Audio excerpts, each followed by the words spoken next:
Before dawn on January 14, 1942, the calm waters surrounding Oahu hid a growing unease that had gripped every U.S. Navy patrol squadron in the Pacific. Only weeks had passed since the attack on Pearl Harbor, and the skies were now thick with reconnaissance flights, Catalina sweeping the ocean for enemy carriers that might never come, or that might be hiding just beyond the horizon. It was during one of these long-range patrols, flown by VP-11, that a PBY Catalina simply ceased to exist. No distress call. No wreckage. Just silence that settled over the squadron like a warning. The men of VP-11 were no strangers to exhaustion. Their missions regularly stretched past 12 hours, often in weather that battered both pilots and airframes. Heavy winds, corrosive salt spray, and engines pushed to their limits became part of the routine. Lieutenant, junior grade, Howard Red Millen, the aircraft commander, had written a brief note to his wife days before the flight. "Every day is a long leap into the dark, but the boys rely on me. So I keep leaping." His words would later appear in a post-war squadron history, a quiet reminder of the personal cost woven into their daily work. On the morning of the disappearance, the Catalina lifted off from NAS Kaneohe Bay, its twin radial engines echoing across the water. The mission was simple on paper: sector patrol southwest of Oahu, searching for signs of Japanese naval movement. But the Pacific was deceptive. A low-pressure system had been building overnight, producing scattered turbulence invisible from the ground. Meteorologists logged the disturbance, but wartime urgency pushed flight orders forward anyway. As the aircraft climbed into the gray morning light, the storm slowly closed around it. By 0940 hours, the crew made their scheduled radio check. Everything seemed routine. They reported cloud layers at 3,000 feet, moderate chop, and no sightings. Nothing in the message suggested distress. Yet that was the final transmission anyone would ever hear from the aircraft. When the Catalina failed to return to base, VP-11 initiated a search, using nearby aircraft to sweep the patrol sector. The effort lasted 3 days, covering more than 8,000 square miles of open ocean. Crews braced themselves as they scanned the water, knowing that even a life raft, even a single floating panel, would at least confirm the fate of their missing friends. But they found nothing. The Navy's preliminary investigation pointed to weather as the likely cause. Sudden downdrafts. Structural failure. Possibly engine failure during heavy turbulence. All reasonable conclusions, yet none fully matched the reports from the final radio call. The weather during that transmission was challenging but not catastrophic. And if disaster had struck minutes later, why had there been no mayday? Experienced Catalina pilots, familiar with the fragility of their own aircraft, rarely hesitated to broadcast even a hint of trouble. One particularly puzzling detail came from another patrol aircraft flying 40 miles north of Millen's sector. Its crew noted an unexplained oil slick on the water, not large enough to indicate a major crash, but distinct and isolated. The search report logged it briefly, marking it as probable natural occurrence, common in Pacific waters saturated with marine life and naval fuel residues. Still, some officers later questioned the speed at which the observation had been dismissed. A declassified memo from Commander Frederick L. Ashworth, then operations officer at Kaneohe Bay, added nuance to the mystery: loss attributed to meteorological causes. However, absence of wreckage suggests impact outside assigned search grid or alternate explanation not presently available. The phrase alternate explanation was deliberately vague, perhaps to avoid suggesting enemy action on a day with no recorded Japanese aircraft in the region.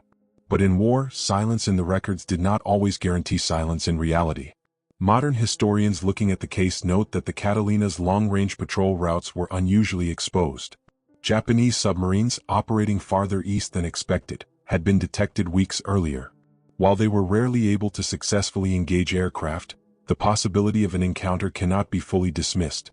Some analysts believe Millen's aircraft may have descended through cloud cover at the wrong moment, revealing itself to an enemy submarine that took the opportunity to fire a quick burst from its deck gun before submerging. It is only a theory, one supported by no hard evidence, but it fills one of the many gaps left in the historical record. Others point to mechanical fatigue. Early war Catalinas were aging rapidly under intense operational tempo. Stress fractures in the wings, corrosion around the hull rivets, and carburetor issues in the Pratt & Whitney R1830 engines had all been reported in adjacent squadrons. A catastrophic failure, especially while flying in turbulence, could have taken the aircraft down before the crew had time to react. Whatever the cause, the disappearance of VP-11's Catalina became more than a single tragic event. It marked the beginning of a pattern: patrol aircraft lost under circumstances that seemed explainable on paper yet left no trace. Within the squadron, pilots grew increasingly aware that the Pacific could swallow an entire airframe without a sound. And as U.S. forces expanded operations deeper into contested waters, the quiet vanishing of one aircraft foreshadowed the broader mysteries still to come. The unanswered questions surrounding VP-11's missing Catalina would cast a shadow over future missions, raising concerns about intelligence blind spots, mechanical vulnerabilities, and the unpredictable violence of the ocean itself. And in the months ahead, the disappearances would only become more troubling. The Aleutian Islands campaign has often been described as the Forgotten Front, a chain of volcanic peaks and storm-lashed seas where weather killed as many men as bullets. Yet in the summer of 1942, this remote battlefield became the stage for one of the most baffling naval patrol disappearances of the war: the vanishing of USS Grunion, SS-216. For crews stationed in the North Pacific, the danger was constant, but the silence that followed Grunion's final transmission stitched an unsettling thread through an already unpredictable theater. Operating out of Dutch Harbor, the submarine had been under the command of Lieutenant Commander Mannert Abel, a respected officer known for his composure and exacting standards. Grunion was assigned a mixed patrol role: interdiction of Japanese supply vessels around Kiska and reconnaissance of naval activity in the surrounding waters. Her patrol route was grueling, passing through frigid currents and dense fog banks that could empty the horizon in seconds. Sailors often said the Aleutians felt like the edge of the world, a place where compasses behaved strangely, radios flickered with static, and landmarks appeared only to vanish back into mist. Throughout July 1942, Grunion showed aggressive initiative. She reported sinking 2 enemy patrol craft and damaging a third. The submarine's radio logs reflected the escalating intensity of the Aleutian conflict as Japanese forces entrenched themselves on Kiska and Attu. Yet despite these successes, Abel's messages carried an undertone of concern. Torpedo performance in cold water remained unreliable, and sonar conditions were erratic. One surviving entry from a patrol signal read, "Conditions severe. Visibility poor. Enemy small craft more numerous than expected." On July 30, 1942, Grunion sent a final transmission. It was brief, methodical, and unexpected. Abel reported heavy anti-submarine activity near Kiska and requested instructions. Headquarters acknowledged the message and ordered Grunion to return to base. That reply was never received.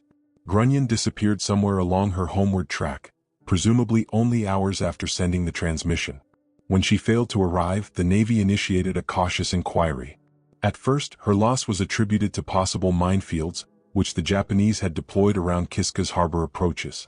These mines were a real threat, but they were not considered fatal to a vessel retreating from the island. Others believed Grunion had encountered enemy submarines, which were known to operate in the region. Yet Japanese records examined after the war revealed no confirmed submarine engagements on the night Grunion vanished. The mystery deepened when the crew of the U.S. Army transport Delaroff submitted a delayed account. They reported being fired upon by an unidentified submarine while evacuating wounded personnel near Kiska. Though the timeline roughly matched Grunion's patrol, the exact identity of the attacking vessel was never determined. Some analysts later wondered whether the submarine spotted by Delaroff was Grunion performing a misidentified defensive maneuver, or a Japanese boat operating silently in the same waters. A critical clue emerged decades later with declassified Japanese documentation describing a peculiar encounter near Kiska. An enemy submarine that surfaced unexpectedly within range of shore batteries and was fired upon. The report claimed the submarine sank immediately, though Japanese officers admitted the view was obscured by fog. Historians still debate whether this event referred to Grunion. But the details, location, timing, and the suddenness of the sinking align uncomfortably with the submarine's final known position. The Aleutian environment itself cannot be overlooked. WWII's violent downdraft winds that barrel off steep mountainsides were notorious for slamming aircraft into the sea and pushing ships dangerously off course. Massive rogue waves were also documented, remnants of Pacific storms colliding with Arctic currents. A beleaguered submarine could easily have been overwhelmed, damaged, or driven below crush depth without warning. Grunion's crew would have had little time to react. After the war, Abel's family pursued answers, compiling records, interviewing former submariners, and petitioning for further search efforts. In 2006, more than 60 years after the disappearance, the wreck of Grunion was discovered near Kiska's southeast approach by Abel's sons in collaboration with a deep-sea exploration team. The submarine was found broken along a steep underwater slope. Damage along her bow suggested she may have been struck by a malfunctioning torpedo that circled back, a tragic possibility known to have plagued early war Mark 14 torpedoes. But the wreck raised as many questions as it answered.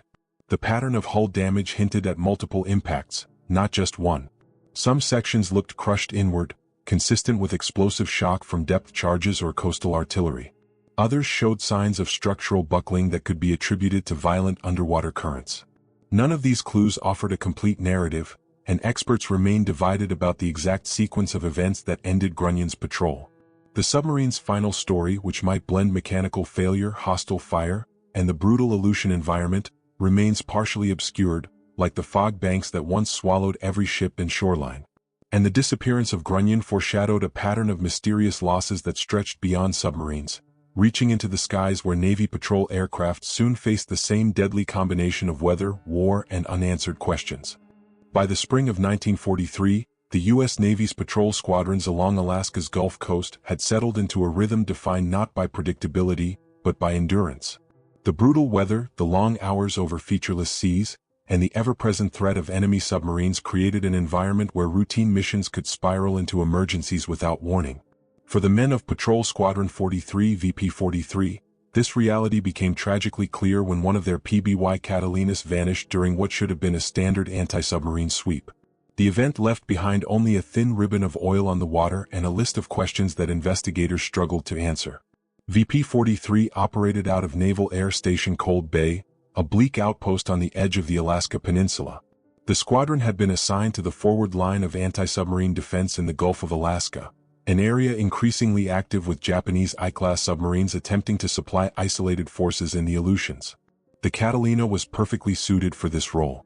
Its endurance, rugged hull, and long-range search capability made it one of the Navy's most reliable tools, yet also one of its most vulnerable, especially in the unforgiving Gulf environment. On May 22, 1943, the missing aircraft, designated PBY-5A Buno 2487, departed Cold Bay at 0615 hours with a crew of 8. Their mission profile was routine: fly a wide search arc south of Unimak Island, sweep for submarine wakes or periscope trails, and check in every 2 hours. The crew included Lieutenant Thomas Keene, a measured and dependable aviator known for his precision in heavy weather. They also carried a young radioman, Petty Officer 3rd Class Raymond Willis, whose logs were meticulous enough to earn quiet praise from squadron officers. The first half of the mission seemed uneventful.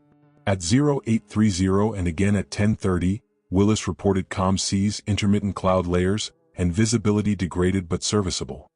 This kind of report was typical. Fog layers often drifted through the region, thinning and tightening like invisible curtains that could momentarily blind even the most seasoned crew. Still, nothing in the transmission suggested trouble. The last recorded message arrived at 1122 hours. Continuing sweep. No contacts. All systems normal. Then silence.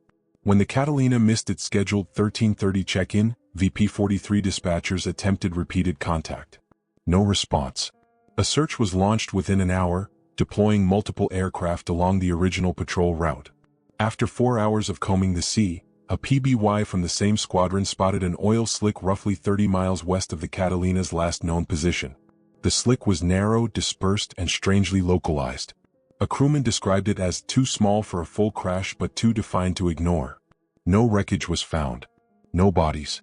No floating debris, an unusual absence, since Catalinas typically shed fragments of wing skin, fuel bladders, or personal gear after impact.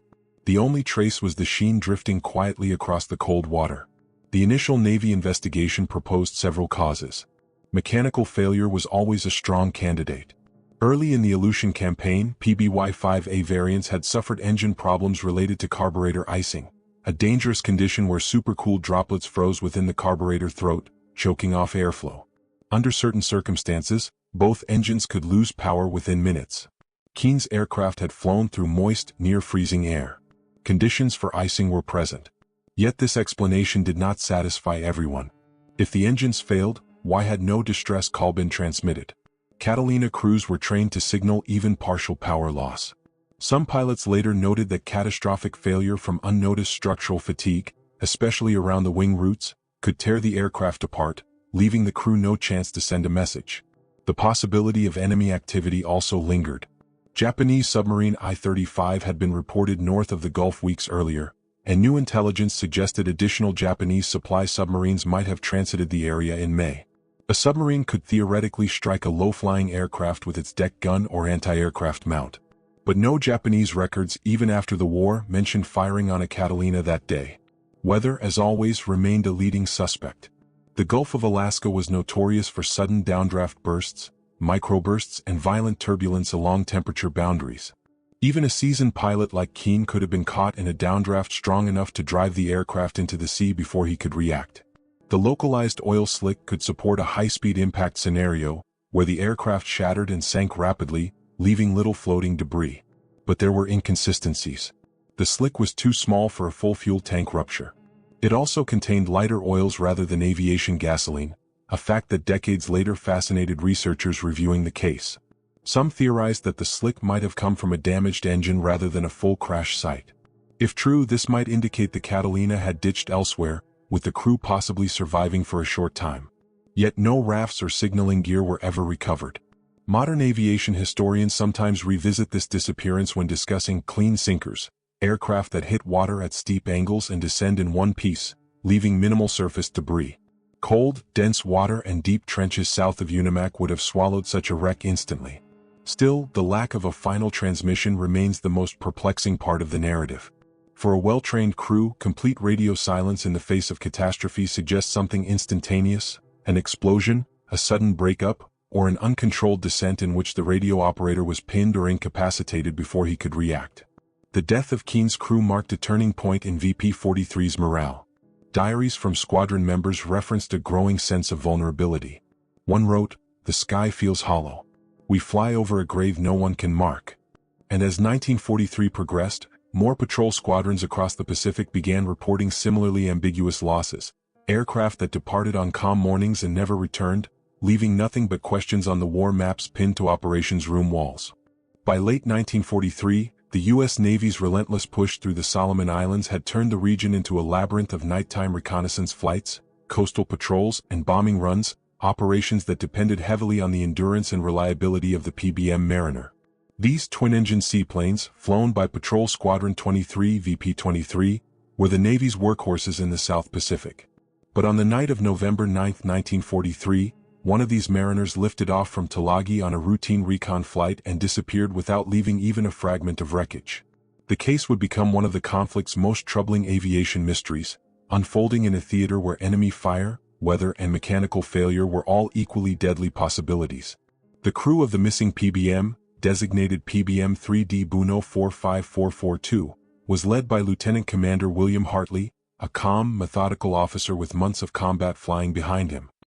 His men were accustomed to long, silent patrols, navigating over black ocean surfaces lit only by moonlight and the occasional flicker of distant gunfire.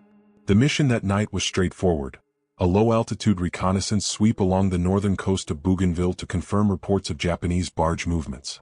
Intelligence officers had noted increased nocturnal supply runs supporting entrenched forces inland, and VP-23 was tasked with verifying those patterns. Weather conditions at takeoff were considered ideal: clear skies, light winds, and visibility exceeding 10 miles. Hartley's Mariner departed Tulagi at 1950 hours, engines rumbling against the quiet shoreline. At 2044, the crew transmitted their first scheduled report: en route. No contacts. Sea state moderate. Nothing unusual. Their next check-in, however, never came. When Hartley failed to radio at 2230, operations officers at Tulagi attempted contact, assuming temporary interference. Radio blackouts were common in the Solomons due to both atmospheric conditions and the squadron's own strict emissions discipline during patrols. Yet by midnight, concern grew. Another mariner was dispatched to search the patrol route, tracing Hartley's planned flight arc over the waters north of Bougainville. The search continued through the night and into the morning: no oil slick, no floating debris, no flares, no life rafts. Mariners were difficult aircraft to completely erase. Their flotation chambers, fuel tanks, and detachable components often left long trails of material after a crash. But in this case, the sea returned nothing. Naval investigators initially considered enemy action. Japanese troops on Bougainville's coast had stationed anti-aircraft guns near their barge anchorages, and nighttime patrol flights occasionally drew fire. But post-war Japanese records showed no confirmed engagements with U.S. aircraft in that time window. A Japanese barge crew later interviewed by Allied intelligence did recall hearing an aircraft engine overhead shortly after 2,100 hours, followed by what they described as a distant, irregular blast, though the report's reliability remains uncertain. The Navy's official inquiry introduced a second theory: fuel system failure. Early production PBM-3D mariners had documented issues with fuel feed lines, especially under continuous low-altitude operations where pressure imbalances could starve the engines. VP-23 maintenance logs from October recorded 2 instances of engine sputtering during night flights, both traced to faulty valves. Hartley's aircraft had undergone a valve replacement 6 days earlier. Was it done correctly? The records list the repair, but not the completion inspection or the signature of the supervising crew chief. It was a small omission, yet tantalizing for investigators looking for mechanical explanations. The complexities of night flying also factored heavily into the analysis. Mariners were large, heavy aircraft, and their nighttime reconnaissance profiles often brought them dangerously close to the water's surface. A misjudged altitude reading or a momentary lapse in horizon reference could bring the aircraft down in what pilots grimly called a glass out, a scenario where calm seas blended seamlessly with the dark sky, erasing visual cues. Pilots were trained to trust their instruments, but even seasoned aviators occasionally misread altimeters when moving between cloud layers or through patches of haze. But one element of the case stood out: the weather reports. Although conditions were described as clear at takeoff, later readings from stations west of Bougainville recorded unusual thermal turbulence around 2,130 hours. These temperature inversions sometimes created sudden downdrafts over the island's coastal waters, powerful enough to force an aircraft downward by dozens of feet in seconds. Mariners, heavy and not particularly agile, were susceptible to such microbursts. A downward plunge, especially at low altitude, could have been fatal. Modern aviation researchers have examined VP-23's logs and noted another unsettling detail. The crew had filed a minor concern about the aircraft's starboard engine during the afternoon systems check, describing it as slow to respond to throttle changes. The issue was deemed non-critical. But if the engine hesitated during a low-altitude maneuver or while battling turbulence, Hartley's crew might have found themselves in an unrecoverable descent. The absence of wreckage remains the biggest barrier to understanding what happened. The waters north of Bougainville drop quickly into underwater trenches, some plunging thousands of feet within a short distance of the shore. A fully intact mariner could sink rapidly, settling on slopes too deep for wartime search capabilities. Under such conditions, the lack of surface debris becomes plausible. Yet for surviving members of VP-23, the abrupt disappearance cast a heavy pall over the squadron. Diary entries reflect a stark shift in tone. One crewman wrote, "We plan routes, memorize procedure, trust each other to the edge of reason. And still the sea takes who it wants." Hartley's mariner was not the first to vanish in the Solomons, nor would it be the last. But the perfect weather, the steady crew, and the lack of hostile activity made the event stand out, a reminder that even under ideal circumstances, the Pacific War could swallow an aircraft whole, leaving behind nothing but unanswered questions and the uneasy sense that the skies were far more unpredictable than they appeared. By early 1944, the Pacific War had shifted decisively toward the Philippines, and U.S. Navy patrol squadrons found themselves operating in increasingly contested airspace. The tempo of reconnaissance and anti-shipping patrols intensified as American forces sought to dismantle Japan's network of island garrisons. In this environment, even the most carefully planned missions carried immense risk. It was during one such operation, executed by Patrol Squadron 101 VP-101, that a U.S. Navy PBY Catalina vanished without a trace. Although the mission involved 2 aircraft flying a coordinated route, only one returned. The other seemed to dissolve into the vast Pacific, leaving behind an empty flight plan and a puzzle that would outlive the war. On January 4, 1944, 2 Catalinas, designated Blue 1 and Blue 2, launched from Los Negros Island, part of the Admiralty chain recently seized by Allied forces. Their assignment was a joint patrol over the waters northeast of Mindanao, where U.S. intelligence believed Japanese convoys might be running nighttime resupply missions. Blue 1, piloted by Lieutenant Arthur Bowden, was the lead aircraft. Blue 2, commanded by Lieutenant Henry Collins, followed at a scheduled 12-minute offset to maintain mutual coverage in case of emergency. The arrangement reflected wartime caution. The ocean was enormous, and distress calls often vanished into static long before help could be summoned. At 0610 hours, both aircraft climbed into the pale morning sky. Their first radio checks came through strong, barometric pressure stable, wind steady at 14 knots, visibility moderate. Bowden reported heading 055 degrees, Collins confirming the same path shortly afterward. For the next 2 hours, the mission progressed according to plan. The Catalinas flew low, scanning for wakes, periscope trails, or suspicious silhouettes edging toward Japanese-held territory. But shortly after 0830 hours, something changed. Bowden sent a brief, routine transmission, sector clear. Advancing to next grid. Collins was expected to relay the same message within minutes. Instead, silence followed. A second call from Bowden at 0845 went unanswered. 10 minutes later, with no acknowledgement from Blue 2, Bowden switched frequencies to perform a direct hail. Again, nothing. His crew noted mild interference, but not enough to prevent a reply.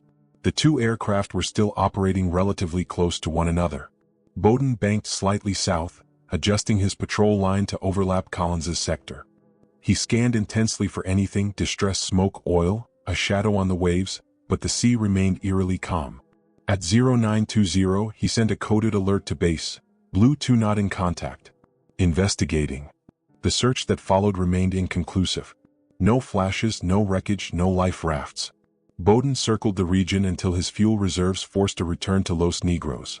There, officers began the formal missing aircraft protocol. Initial speculation within VP-101 focused on enemy activity. Japanese records later confirmed the presence of 2 Army-operated anti-aircraft barges near the northeastern tip of Mindanao around the time Blue 2 disappeared. These barges were armed with 13mm Type 93 machine guns capable of damaging or downing low-flying aircraft with well-aimed bursts. They had successfully repelled U.S. patrols before, though rarely with lethal precision. Japanese operators claimed to have fired on an unknown aircraft that morning. Yet the record lacked detail, and no U.S. crash was definitively linked to their action. Another possibility involved the region's notoriously unpredictable weather. Localized squalls formed rapidly near Mindanao's mountainous coastline. These storms created sudden winds that could push a heavy seaplane off attitude, especially during low-altitude patrols. The Catalina's large wingspan, while beneficial for endurance, also made them vulnerable to abrupt lateral gusts. Still, Collins's crew was well-trained. Their aircraft was mechanically sound, and no weather reports for that morning indicated severe turbulence. Something else seemed amiss. Mechanical failure remained a prominent theory. VP-101 maintenance logs revealed that Collins's aircraft had recently undergone repairs to its port engine magneto, a component known to cause sudden power loss if faulty. The repairs were signed off, but wartime demands often pushed maintenance shops to expedite work. If the magneto failed in flight, Collins could have lost partial control. But even then, why no radio call? Even a damaged Catalina could usually stay aloft long enough for a distress signal. Investigators then considered a ditching scenario. If the aircraft hit the water at a shallow angle, it might have remained intact for several minutes, enough time for the crew to attempt escape. Yet no flares, no smoke markers, and no rafts were found. The ocean surface was extensive and deceptive. A raft could drift far beyond the initial search zone in hours. But again, probability did not align neatly with total silence. In the years following the war, a new detail emerged from U.S. Navy radio intercept logs. Faint Japanese transmissions indicating that an enemy flying boat had been observed at low altitude that morning. The intercepted message did not confirm combat engagement. It simply noted the aircraft's presence. But its timing paralleled the disappearance window. Some historians theorize that Collins may have descended to investigate a possible sighting, inadvertently placing his aircraft within the firing envelope of camouflaged coastal guns. For members of VP-101, the loss shook morale. Bowden himself recorded in his logbook, "We are not meant to fear the open sea, but today it felt like it consumed something without effort." The disappearance prompted revised patrol procedures, increasing altitude minimums and requiring staggered separation to reduce exposure. Yet Collins's fate remains unresolved. No wreckage has ever been located. No survivor accounts ever surfaced. And the ocean east of Mindanao continues to guard whatever answers remain, quiet, deep, and indifferent, just as it was on the morning a Catalina vanished in plain daylight, leaving only a void on the map where a flight path once stretched. By the closing months of World War II, as Allied forces pressed Japan on every front, A different kind of battle unfolded far from headlines and major campaigns. In quiet offices from Pearl Harbor to Washington, naval intelligence analysts sifted through mountains of patrol logs, damage reports, and coded enemy documents. They were searching for one thing: answers. Answers to why so many U.S. Navy patrol aircraft and submarines had vanished during routine missions. Answers to cases that included the missing Catalina near Oahu, the disappearance of USS Grunion, and the unexplained losses from Alaska to the Solomons. Yet after years of gathering fragments, testimony, and enemy archives, many of these incidents remained disturbingly ambiguous. This final chapter in the mystery reveals how wartime chaos, incomplete intelligence, and the vastness of the Pacific combined to leave behind a list of disappearances that defied full resolution. In March 1945, the U.S. Navy compiled a preliminary document titled Patrol Aircraft Losses Due to Unknown Causes. Though classified at the time, its contents reflected a growing concern within naval aviation circles.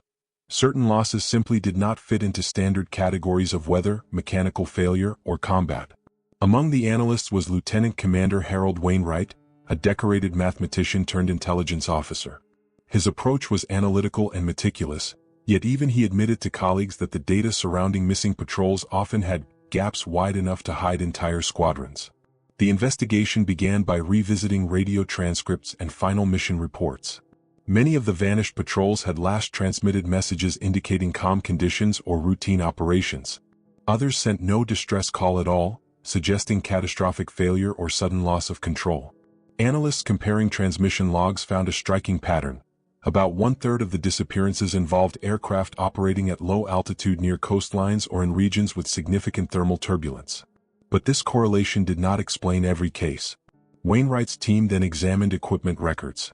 Several of the missing aircraft, Catalinas, Mariners, and early war flying boats, shared common mechanical vulnerabilities. Fuel line inconsistencies, magneto failures, and structural fatigue were well known but often underreported due to wartime pressure. Pilots were trained to work around issues, not ground aircraft unless absolutely necessary.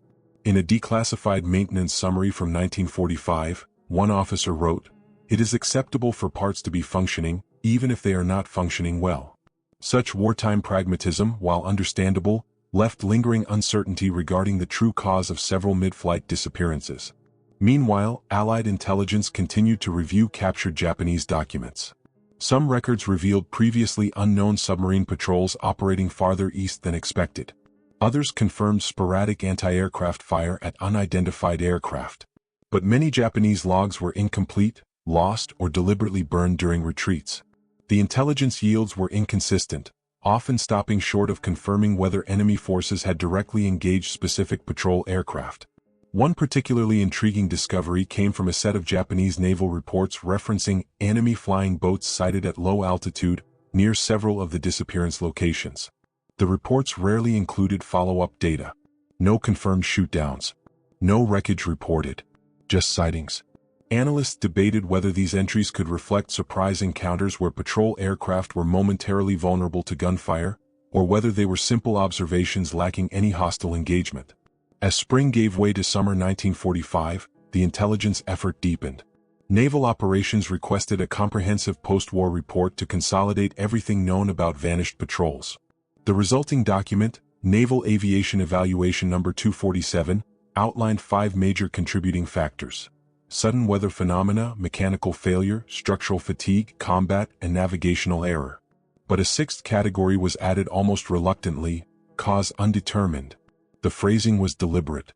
It acknowledged that even after cross-referencing enemy archives, flight logs, search reports, and witness testimonies, some events simply defied reconstruction. Not because they were impossible, but because the available evidence was too fragmentary to form a cohesive narrative.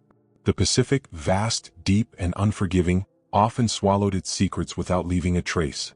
One entry in the evaluation summarized the dilemma succinctly: for certain losses, all probable causes remain plausible. None can be confirmed without material evidence. It was a sober admission that not every wartime event could be neatly categorized. Some would remain open-ended, suspended between theories. After the war, families sought closure. Some, like the able family of USS Grunion, continued to search for decades. Others accepted the Navy's classifications but quietly wondered what had truly happened. Veterans of patrol squadrons shared their own theories. Sudden squalls, errant enemy fire, equipment that failed at the worst possible moment. Many believed the combination of war's intensity and the sheer scale of the ocean made certain disappearances inevitable. Yet that did not diminish the haunting impact of the unknown. In military aviation history circles, these cases became subjects of ongoing research. Deep-sea exploration, declassified documents, and modern analysis have resolved a few mysteries over the decades. But most remain unsolved: planes and crews entombed in underwater trenches, resting places beyond reach. The legacy of these vanished patrols is more than a collection of unanswered questions. It is a stark reflection of the realities of war. Even the most disciplined missions, flown by the most competent crews, can be overtaken by forces beyond human control. And the records, diligently kept but incomplete, bear witness to the limits of wartime knowledge. As the Pacific War concluded and the world moved toward peace, the silence surrounding these disappearances settled into history. Not forgotten but unresolved. A reminder that beneath the surface of well-known battles lies another narrative: the quiet, unexplained losses that shaped wartime aviation, challenged naval intelligence, and continue to intrigue historians to this day. Some mysteries endure not because evidence is lacking, but because the world in which they occurred was too vast, too chaotic, and too unforgiving to yield every truth. And across the ocean floor, where steel hulls and aluminum wings rest in the dark, the unanswered stories of vanished U.S. Navy patrols still wait, their final moments known only to the men who lived them, and to the silence that followed.